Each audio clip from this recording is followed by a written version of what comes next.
I will not get into whether or not he's speaking with the authorities. However, my understanding was he was transported to the Allegheny General. He's in fair condition with multiple gunshot wounds. Did he found any body armor? I do not have that answer at this point. Does anyone, the investigators have that answer? Flak jacket, body armor? Don't know at this point. Can you tell us a little bit more about the service that was going on inside when the gunman? I don't know. I know a service was taking place. I'm not quite sure of exactly which kind. Okay, there have been reports that it was a baby naming? Yes, we'd heard that as well. But we can't confirm I can't confirm that at this time.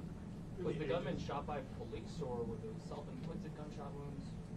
We believe it was police, but definitive determination will have to be done with the investigation being conducted by the FBI.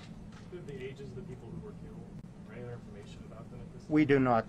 We're hoping to have a follow-up press conference tomorrow, and at that time a representative from the medical examiner's office will be there. No children were killed, is that what somebody said?